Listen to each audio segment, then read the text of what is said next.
Hello, everybody. Welcome back to the Bitter Rivals podcast, episode 59.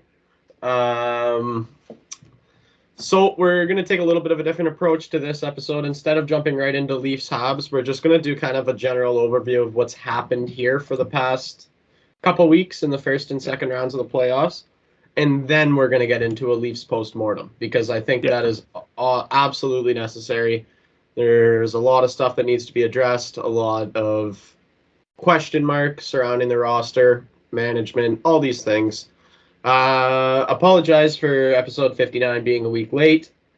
You don't need to apologize, Dave. I was in absolutely no mental state to be talking about the Toronto Maple Leafs last week. And then I worked all week, so we couldn't really get it done throughout the week. But we're here now, and that's all that matters. It's not how many times you get knocked down, it's how many times you get back up, right? So... Okay,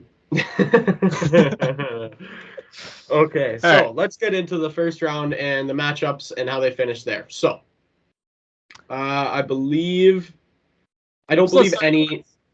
Sorry. So let's start in the West because we'll keep away from the Leafs and all that. So I actually don't have a playoff bracket. All right. Well, I'll get it started then.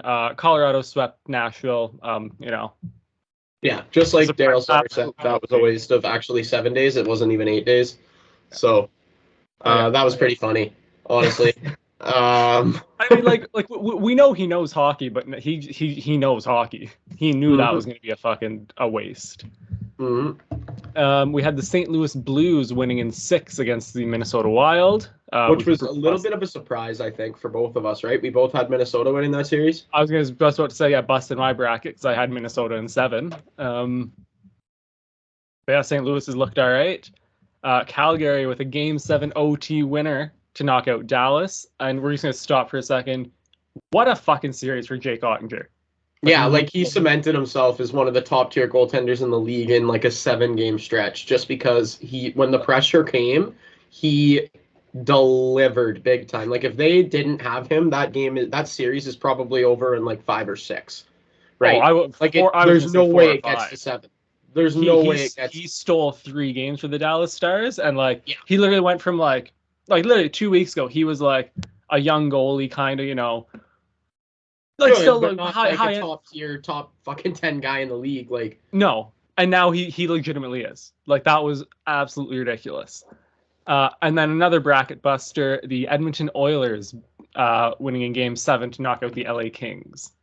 Yeah, and we're just going to keep this conversation on round 1. We'll get to round 2 after, but even just talking about round 1, Connor McDavid, I know that I said, and I was right at the time, that Matthews was at the time playing better than Connor McDavid. He was the best player in the world at that time, but come on, man.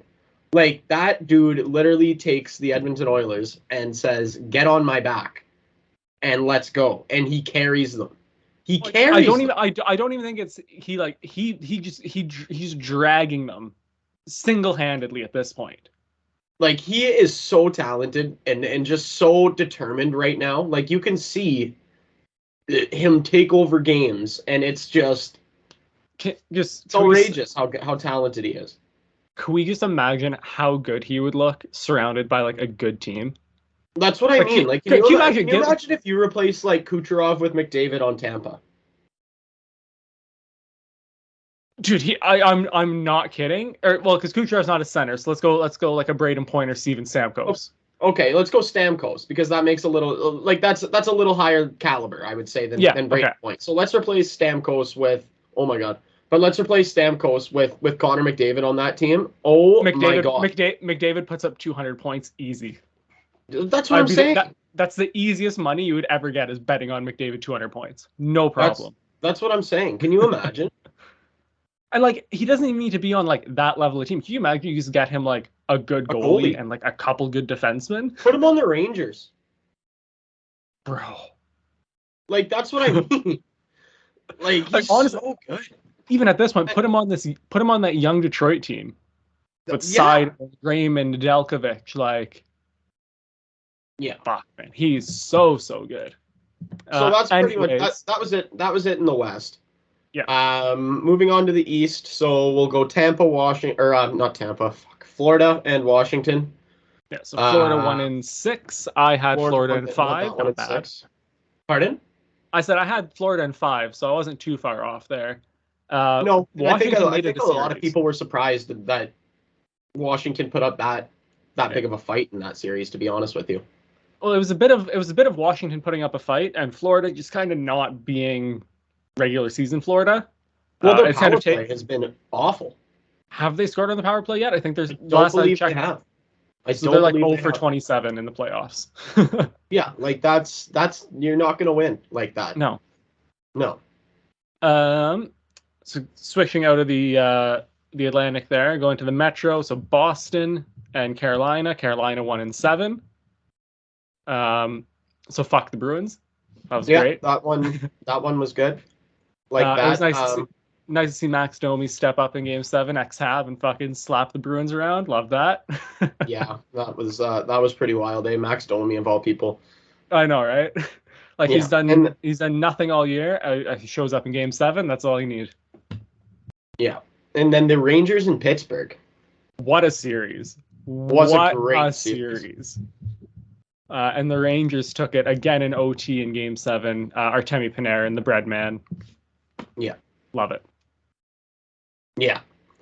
Yeah, great series. And you know what? There was a lot of talk that Panarin wasn't really showing up in that series, and then he shut a lot of people up real quick in Game 7, didn't he?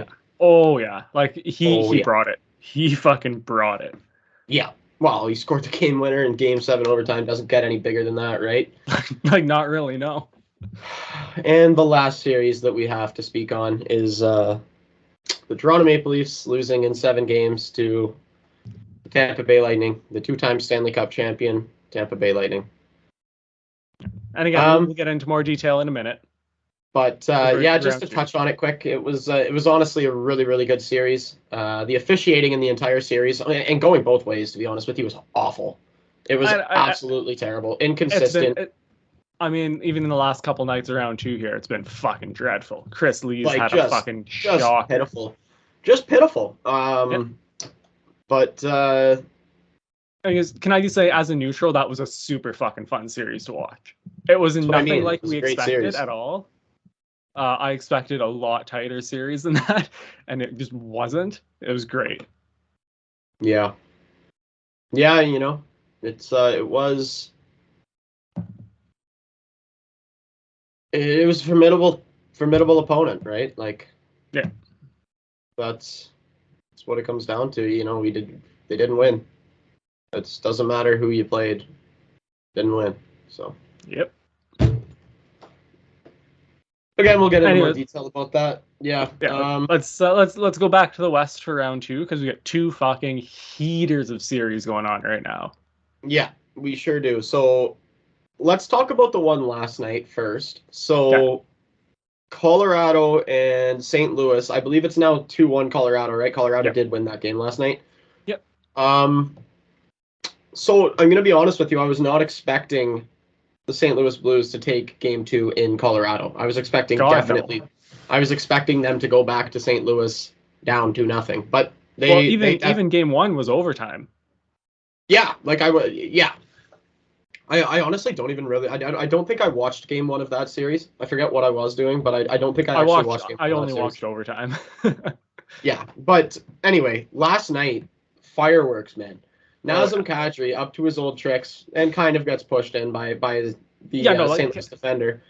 Absolutely takes Bennington clean out. Like I am not a Nazem Kadri fan, like, at all, unless he's playing for Canada. Like, you know, that's a different story. Like, there's nothing he can do there. He's going hard to the net. Defenseman fucking knocks him off balance. And they both go into the goalie. Like, sucks to suck. So the best part about all of it, though, is the water bottle toss. Like, that is so good. Like, that happened. That is hilarious. Yeah. Like, that's one of the funniest things I've ever seen on live television is Nazem Kadri having to stop mid-interview and go, I think he just threw a water bottle at me. Like, that was... And it was perfect that they were discussing that, because he also scored the game-winning goal in that game. If we're gonna, you know, bring that, like, but they're not talking about that, or you know, stealing a game in St. Louis. No, they're asking about fucking running Binnington, and he gets a water bottle thrown at him by Jordan Binnington. Yeah, and like that's confirmed. Like that is confirmed that it was Jordan Binnington who threw a water bottle at him. 5K fine? He'll get fined. He's Binnington though is out for at least the series. Ooh, shit. Yeah, that was announced today by Craig Berube. So I did not see that. No. That is a big deal, obviously. Also, on Colorado's and Sam Girard is out, Pardon? I say on Colorado's and Sam Girard is out too, eh? Sam Girard broken sternum, out for the season after taking a big hit. I forget who threw that hit. Was it Buchnevich? I think so. It was one of the guys on. It was big. It was just an ugly looking hit. It wasn't dirty. It was just ugly. It was clean. It just he went into the. I think what happened is he went into the like the boards, the top of the boards. Yeah. Like that little between the gap between. Yeah. Yeah, I forgot. I know it's called something. I can't think of what it's called right now. But anyway, he just smashed his chest off of that and just not ideal. Like as just ugly looking. Just yeah, very ugly looking. That's a goal. Sorry, I have the Florida Tampa Bay game on right now, and Tampa just scored. Corey Perry, of course. But of course. Anyway, yeah. That little fucking rat. But anyway, so yeah, that series was wild. It is going to be a good one, I think. The St. Louis Colorado one is going to end up being probably one of the better series, just based on the heat that has been added to it now. Oh yeah, it's going to be a shit show from now on. And honestly, the best series to this point has been the Battle of Alberta in the West. Oh my God. I hate the games have been so late. I haven't watched either of the third periods, which is absolutely driving me nuts. But I will get to watch it tonight. The game starts at 8:00, so I'm pretty excited about that. Yeah, I know. I'm very, very excited to actually get in a full Battle of Alberta. So the story of game one was really just where did the goaltenders go? Like, oh my God, what was it, a 9-6 final? 9-6 final. The Flames were up 2-0 inside 51 seconds on 3 shots. Yeah. And then up 3-0 inside 90 seconds on 5 shots. So Mike Smith just absolutely dropped the ball. Like one of the worst goaltending performances I have ever seen in the first 90 seconds. Imagine like his teammates are sitting on the bench like, okay, game 1, round 2, Battle of Alberta, inside 90 seconds. Most guys haven't hit the ice yet. You're down 3-0. That's what I mean. Like one line has been on the ice so far. Like that's so bad. And then the game finish at Markstrom though. What happened to Markstrom? I mean, like to be fair, yeah, like he also had a stinker, but like it was crazy. It was absolutely crazy to watch. To be completely honest with you, that was the last thing anybody was expecting. I think in a game where Daryl Sutter was a coach, was a 9-6 hockey game. Like, yeah, we were expecting fireworks. I don't think anybody was expecting 15 goals to go in game 1. Well, here's the thing. If you had asked me before puck drop, said, okay, what's more likely? The Flames up 3-0 inside 90 seconds or a full-on line brawl to start the series? I would have said full-on line brawl. That's what I'm saying. like, it's just what nuts. The hell? And then game 2, Connor McDavid. Jesus Lord. Like, once again, we only talked about round 1 last time. Let's talk about what he did in game 2, like a couple nights ago. That was one of the craziest individual performances I've ever seen in hockey. And again, I missed the third period. But the goal that he scored, I was falling asleep when he scored that goal, and I literally when I audibly exclaimed, "Oh my God, Connor McDavid," so much that it woke up my girlfriend who was sleeping beside me. I felt horrible. Because I was like, "Oh my God, what the hell was that?"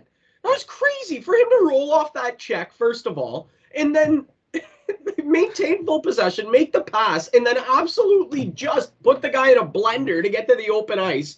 And then, on top of all of that, he puts Markstrom, a Vezina candidate, in a blender. Second time he put a guy in a blender on the same play. That was outrageous. That was just one of the nicest goals I've ever seen in the playoffs, ever. That was crazy. Connor McDavid's pretty good at hockey, I think. That was just, oh my God. And it was right after they disallowed the goal where McDavid interfered with Markstrom and Draisaitl scored. It was right after that, and it was basically like he was just like, okay, you're not gonna can't take this one away, and like just it's like I'm scoring. Like it didn't matter what was happening. I'm scoring a goal. Like I am scoring a goal. That's he's like just to be able to do that. That's just crazy. like he's just on another level from anyone else still playing right now. Absolutely, absolutely. So they've played 9 games. He has 20 points. Yeah, like that is crazy. We are seeing Gretzky levels here. Like actually, this is like Gretzky stuff. Like he's just like I don't like. There's no proper like words for it left anymore. Everything You've to never say seen has anything been like said. it. You've just never seen anything like it. You've never seen No. anything like this fucking guy. And It's like, that simple. and chances are we never will again. If we're being that No. honest, like No. this is a once in a lifetime kind of player. Like the older generation, our parents, they got Gretzky. We're getting McDavid. Yeah, this guy's just and like you said, imagine this guy on a talented hockey team. Put him on Can you imagine if he was on Carolina or something like that? I mean, I'm just thinking like, imagine what he would have done at the Olympics with like a legitimate superstar team. Fuck me. Olympics is what, 7 or 8 games if you go if you play all of them, something like that. Yeah, I think it's 4 round robin games usually, and then 4 like knockout stage games. I would think. 8 Olympic games, he's probably putting up 35 points. Honestly, especially if he's playing against teams like Latvia and shit, he's absolutely just going to dance the whole team. Like the whole team. like unintentionally picking up like 16 assists in a game because he just fucking, he's just that good. Yeah, like that's what I mean. And, yeah, we can. So let's get to the East because I do want to connect McDavid to Matthews when it comes to discussing the Leafs afterwards. Okay. So let's get to the East. We have the Battle of Florida, which is actually going on right now as we record. Tampa Bay Lightning are up 1-0 with 5:23 left in the first currently at this time of recording. This series is 2-0 for Tampa Bay already. I'm not going to lie. They're playing in Tampa, right? Pardon? They're playing in Tampa, right? Right now, yes. Yeah, because Florida won the President's Trophy, right? Yeah. So they have home ice advantage through. But I'm not going to lie, this series has been boring as hell, and I have not enjoyed it. There was about a 3-second stretch where it was entertaining, and it was when Kucherov made that disgusting play to Ross Colton in Game 2. Yeah. But other than that, this series has been an absolute snooze fest. I'm not going to lie. Well, I think like the biggest thing in that is like Tampa, like the Tampa we expected to show up against Toronto has finally shown up, and the Florida Panthers still have not shown up. Oh, what a bad hit that was. Ooh. Oh, my God. Oh, my God. No bueno? Oh, that was some of the worst boarding I've ever seen. I'm not going to lie. I'm going to have to pull it up here. Oh, my God. But, yeah, like face first into the boards. But anyway, yeah, well, I think that just goes to show you how good of a team Toronto was in that first round. Like, that's another thing that I want to talk about but we'll get it to it more later. But I seriously believe that hockey's just such a random game with bounces. Like Toronto could easily be here right now, easily, very easily. Anyway, we'll get more to it after. Rangers and Carolina, which has been a fun series, a surprisingly fun series in my estimation. Yeah, that is just not a good hit at all. Oh, man. Oh. That is... I don't even want to call it a hit. He doesn't know... He, like, cross-checks him from behind. Oh, there it is. Yeah, no, from the reverse angle you see it. That is not good. God, that's horrible. You hate to see that. You really hate to see that. Who is that? Lindell? No, I think it's Lustra. I don't know who that is. I'm not going to lie. But it's definitely Brandon Hagel who puts him in. Yeah, that's head first into the boards. That is not good. No. Oh, my God. Yeah, that's going to be probably 5 in a game. Oh, has to be. That's got to be 5 in a game, yeah. Yeah. But anyway, back to the Carolina Rangers series. I haven't really, to be honest with you, I don't even really know where that series is at. I haven't been paying a whole lot of attention to it. I do know it's been a fun series, though. Yeah. Why, off the top of my head, am I fucking forgetting? That's what I mean. I don't know.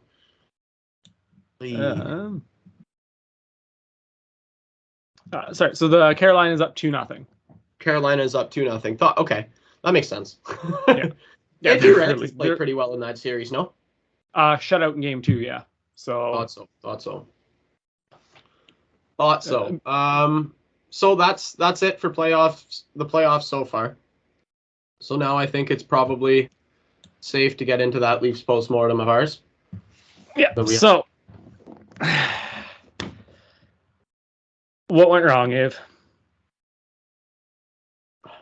Well, there's a lot of things that factor in here if you want my honest opinion. I do want your honest opinion. So I think what a lot of Leaf fans wanted to see from 34 is what 97 is doing right now. Which is throwing the team on the back and dragging them through. I'm not saying that Matthews had a bad series. He didn't. He actually played really well. But he has the ability, he has the skill to take over hockey games. And he didn't take over any hockey games. Connor McDavid has been taking over hockey games. Now, do you think that's an Austin Matthews thing, or is that Tampa played him well and didn't let him take over games, or a bit of both? I think it's a bit of both. I think Tampa definitely knows what they're doing when it comes to. Wow, I can't believe that was only a 2-minute power penalty. But anyway, how is that only 2? I have no idea, to be honest with you. Like that's such a dangerous play. But anyway, yeah, I think Tampa did what they were planning on doing when it came to defending him with the Cirelli line there. Cirelli's a monster. You got to give it to him, just like Danault did last year. Not as effective as Danault because Matthews still had a really productive series. But, oh, what a goal. But, yeah. It, especially in away games for the Leafs, where John Cooper had the last change, they stuck to their plan. Like, they really, really stuck to their plan. So that was a big factor. Another factor that you got to give, like, Vasilevsky for the last 2 games of the series. What can you say? Like, you know, that was normal service resuming for Vasilevsky. The first 5 games was not what we expected from him. Like that. What can you say? He was amazing. That's not taking anything away from Jack Campbell. Jack Campbell had a really good series too. He played great. Yeah. He did exactly what we needed him to do, in my opinion. He didn't blow up. He didn't succumb to any pressure. He played great. Not many goalies like end up being the best goalie in a series against Andrei Vasilevsky. So that's what I mean. Like I mentioned earlier, the officiating was horrible. If you want my honest opinion, there was no way it should have even went to 7 games. The Leafs should have had it in 6, but Tampa was handed a 5-on-3 to tie it at 3-3 and then won an overtime in Game 6. But they were handed that 5-on-3. That was not, and it was a phantom high stick call on. I don't even remember who it was now. I think it was Kampf. Phantom high stick call on Kampf, and if that doesn't happen, Kerfoot isn't being over-aggressive chasing Hedman on the penalty kill and doesn't take a second high stick no more than 15 seconds later to make it an extended 5-on-3. So if that doesn't happen, the Leafs win the series in 6. So there's that. Didn't really have the depth scoring that we did for a lot of those season. Ilya Mikheyev only had the 2 empty net goals in the series. You probably wanted a little bit more out of him, and you're probably not going to get any more out of him because he's a free agent. He's going to walk because we can't afford him. Yeah. Pierre Engvall didn't really produce a lot. He played great away from the puck, but you want a little bit of offensive production out of him at least. Don't want him to be an all-star, but you need something. The Kerfoot drop pass giveaway goal in Game 6. If that doesn't happen, the Leafs win the series. It was a very, very hard-fought series. They played well. They didn't succumb to the pressure like they have for 4 years. They actually played well. Tampa was a really good team. And want to know something? None of that fucking matters. None of that matters. The only thing that matters is that they lost. That's the only thing that matters. You can, when I play golf, there's a lot of ways to make par. But it doesn't matter. If you make par, you make par. Yep. Right? Like, I mean, if you're gonna let me do this quick, throw this one, like Man City won the Premier League today. Doesn't matter how we did it. We got the job done. Did it take a late comeback and us fucking scraping it? Yep. But job got done. That's all that's going to be remembered. Yeah. But like, here's the thing, right? Is like the team's messaging was after the series and their locker clean out and the postseason interviews with the GM and the president and the coach. Yeah. You don't make a lateral move or a move to become not as good just to make a change. You don't do that. You don't. So this is kind of a bag of pucks because you want him out of it. That's just ridiculous. This is I want to get into this. So like, what's next? Like, what do the Leafs do next year? What changes between now and October, and how does this not happen again in your eyes? Well, I'm gonna be honest with you, man. I don't think we had a 115-point season. That's a franchise record. We were really, really good all year. I don't know what you change. I don't think you change anything. This is the best season in franchise history. Regular season. It's the best team that any of us have ever seen as Leaf fans. So I don't think you make a drastic change just for the sake of change, because you're going to get worse. It's going to make you not as good. And I'm not sure that we can get better. And there's only one other way to go. Right? I'm pretty sure we're thinking the same thing right now. What's that? So as a neutral, I'm not a neutral, as not a Leafs fan, if I'm looking at this objectively, the way we look at, the Edmonton Oilers and how they need to rebuild and retool, like you said, this is the best regular season you've ever had. Nobody can argue that. The thing is, when it gets to the playoffs, I think if you're not going to change up the roster, Keith has to go. For some reason, I don't want to say he loses the locker room, but he can't elevate them to that level that a guy like John Cooper can do.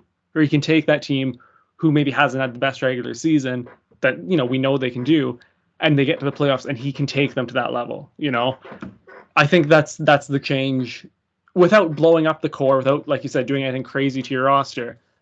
I think that's the way to go. Well, and I disagree. And the reason I disagree is, first of all, Sheldon Keefe has won at every level that he's ever coached at. So I think that narrative of him not being able to motivate his players when it comes that time, I think that's a little bit of bullshit. And the only reason I say that is because this year, as opposed to last year against you guys, against Montreal, which was just a straight up collapse, right? Like, there's no other way to say it. They collapsed. That was embarrassing. They fucking folded like a cheap tent. Like, it was, This year that didn't happen. I think they were elevated. It's just Tampa is a really good hockey team. They've won now 9 straight series, man. Yeah. I think if the Leafs play any other team in the Eastern Conference, I think they win. I think they handily beat any other Eastern Conference team. I truly believe that.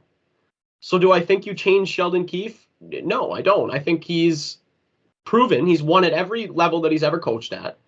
No, I'm not saying he's a bad coach or anything. I'm saying maybe just with this group, it's just not his messaging or something is just not translating to get them to take that step. You know what I mean? Like, he's got them up here, but they need to get up here. And whatever he is saying when it gets to the playoffs isn't getting them there.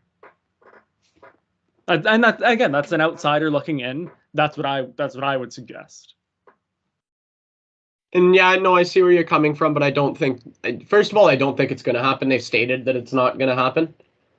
They've come out and said. I know they did, but I look at a guy like Barry Trotz as a free agent right now. Like, if I'm Dubas, Shanahan, and fucking whoever else is at MLSE, I'm ringing up Barry Trotz and you're like, hey, what's it gonna take to get you here?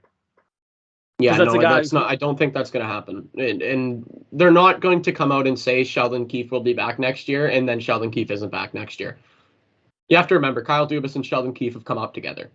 I know, right? I know. Like they were OHL, AHL, now NHL. He's not going to dismiss them just like that because Barry Trotz is available. Like as good of a coach as Barry Trotz is, it's not going to happen. And I just look at what he did in Washington, right? Took them where they couldn't get out of the second round. It was fucking 10 years in a row they never got out of the second round. And he gets them out there. He gets them to win a cup. Like that's the impact that they need. Yeah. So I think, from my perspective, the biggest change that's going to come is going to be in the goaltending position, because my understanding is that the Leafs offered Jack a 2.75 per contract, and his camp was not exactly thrilled with that. But I don't know how much. Him. I don't know how much more we can afford, though, is the issue. Yeah. And there's been talks, like Friedman's been saying, that the Leafs are looking for a unproven up-and-coming goaltender right now, and that's just outrageous. If you want to just stick a guy who might be good behind that team and hope for the best, that's not going to do it. That's not going to do it. It's just not. No, like it almost feels like they should be doing the exact opposite of that.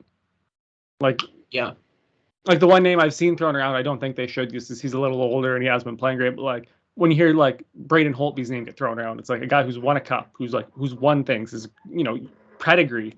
Like that's the kind of name they should be going for. Well, a name that I was interested in, the only name, young guy that I would be interested in, is maybe get Carter Hart out of that terrible situation in Philadelphia, if they'll give him up. I don't hate that.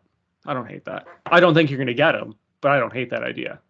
I like the idea of at least inquiring on that. Yeah, I don't see why they would. If they're going to try and rebuild, having a good young goalie is kind of key to that. But I do understand what you're saying is if you can get him out of there. Well, he hasn't been great there, first of all. Yeah, and second of all, I don't think it's the right situation for him. Like I think he probably doesn't want to be there. You know what I mean? Like, just they've been bad every time he steps on the ice. Like they've never been good. Like, how long has he been there now? 3 years? 4 years? Something like that. So sometimes change is necessary. Change of scenery is necessary for a guy. Maybe Carter Hart needs a change of scenery. I don't know. I'm just kind of this isn't anything confirmed. Like this is just something that I've heard and I've liked. Like I don't know. John Gibson's another name that I've liked, but he hasn't been that great either. But he is an experienced, tenured guy who.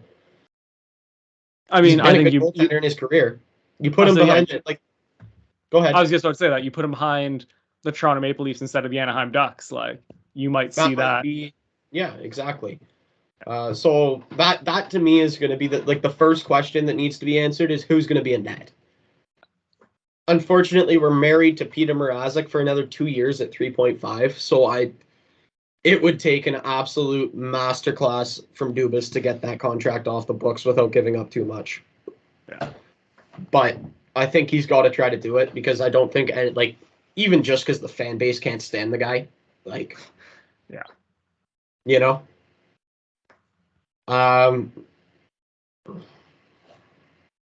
Yeah, I don't know what else to say, man. It's it's been a week and I'm still heartbroken. Like that's the thing, right? Is I was mad after the loss to Boston, the loss to Columbus, the loss to Montreal. Those pissed me off. Like I was angry. I'm just hurt. Like I'm heartbroken, man, about this one. Like this one, everybody did what they had to do, and it just Tampa did it a little bit better, I guess. The refs fucked up. I don't know, man. Like, it's just the same fucking pain every year, and somehow this is different. Right there, man. Against the best team in the league.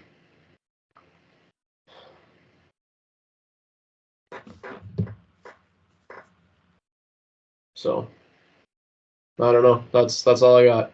That's all I got. That's it. Yeah, I don't know what else to say. It's heartbreaking. It's absolutely heartbreaking. All right. Well, we can stop dwelling on the Leafs and their failings in the playoffs. Because the Montreal Canadiens have the first overall pick in the upcoming draft. Yeah, I forgot about that. Yeah, that was great. Actually, the Devils won the lottery, but moved from 5th to 2nd. The Habs kept first overall. Yeah. Fucking what's his face? Kent Hughes has the easiest job in the world right now. All he's got to do is walk up to the podium, thank the fans for coming, congratulate whoever for winning the cup, announce Shane Wright as the first overall pick.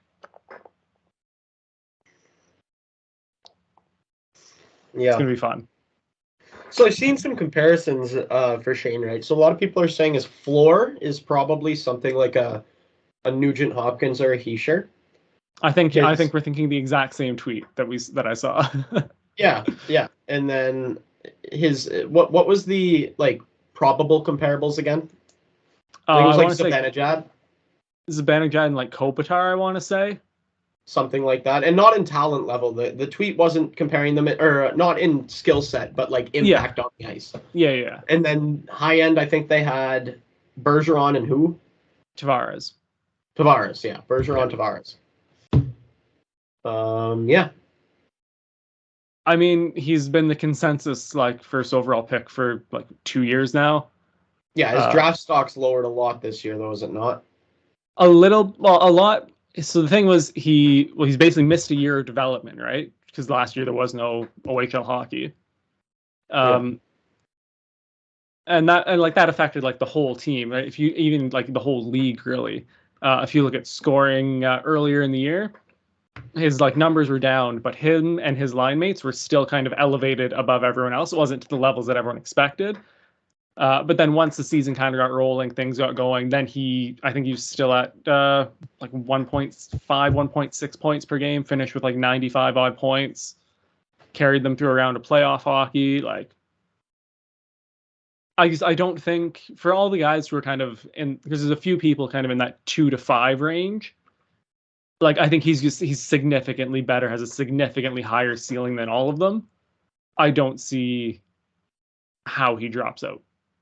Unless he snaps his leg in the next 6 weeks and can't ever play hockey again. Yeah, no, I think it would be ridiculous to not choose him for sure. But yeah, I think the point I'm trying to make is you didn't get a Matthews. No. Hey, and I've never, I've said repeatedly on this podcast, players like Matthews and McDavid and Crosby,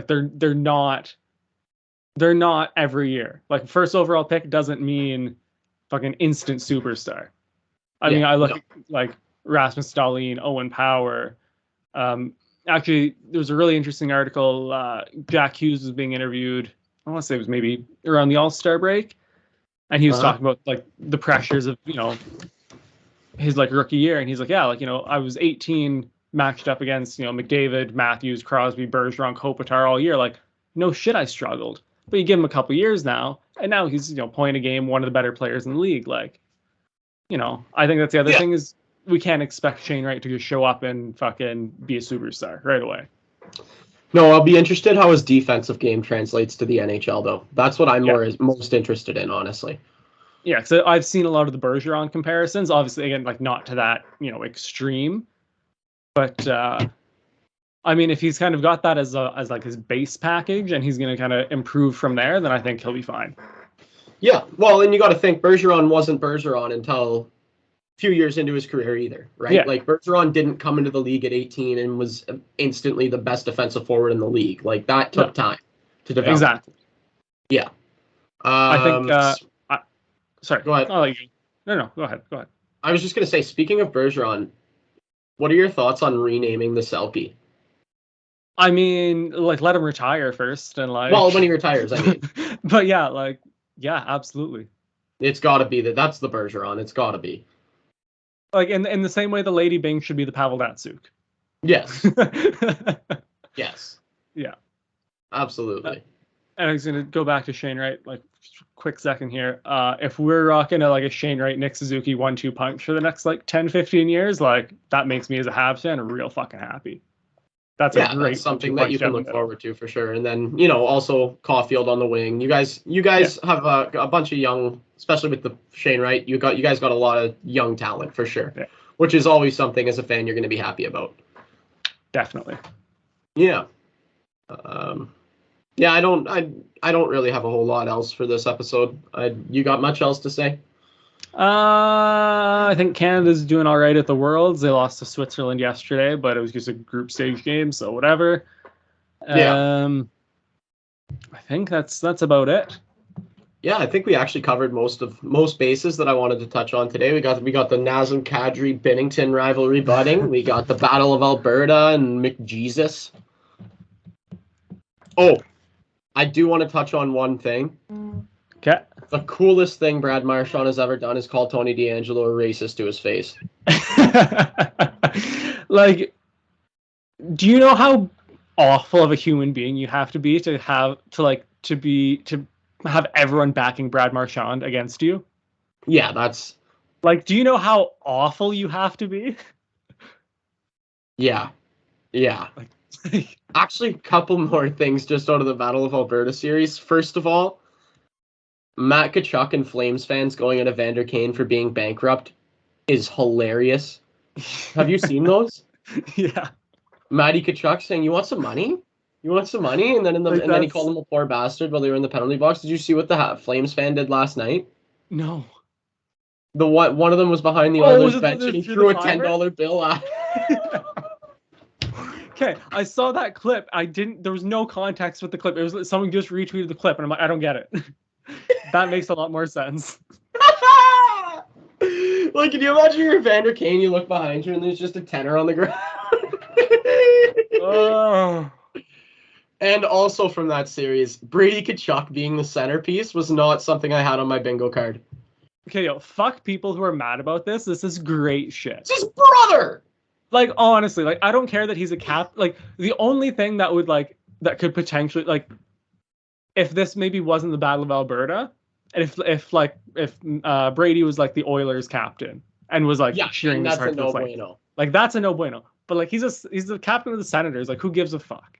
It's his brother. He's allowed to support his brother. That's outrageous. People are angry at that. Like, grow up.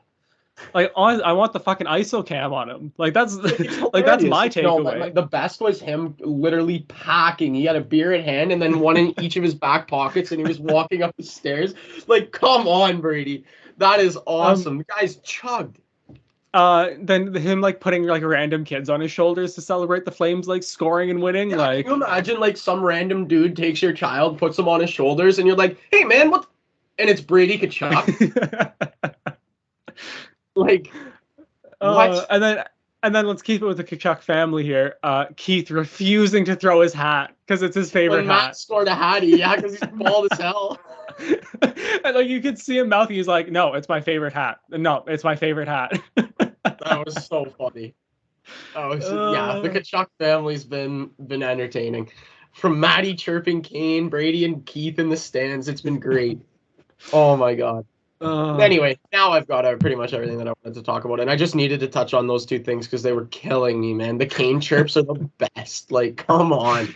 Because just fuck that guy. Fuck honestly, and also him having this little redemption tour that he's having, I'm not here for it.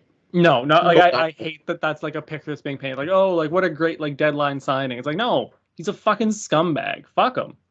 Yeah, exactly. Kind of sucks that he's doing well, but he is doing well. Like he's doing well, but like nobody wants him doing well. This isn't I mean, if you play with Connor McDavid, you should be doing well. Let's be honest. Honestly, like, I mean, like I know I'm sarcastic and like I exaggerate when I say shit like that, but me and you could fucking play well with if Connor McDavid was our centerman and we were on the wing. Exactly. That's what I'm saying. That's what I'm saying. Anyway, that's it for the week. Yeah, you got any plans for the long weekend here, friend? No, I'm gonna work. I'm gonna celebrate City winning the Premier League title today, and then work. No, fair enough. So today I'm pretty much had a couple beer skis last night, watching some UFC fights. My dad made a little bit of money on the main event. It was pretty funny. Eee. Yeah, it was. Yeah, but you know something? It was Holly Holm versus Vieira from Brazil.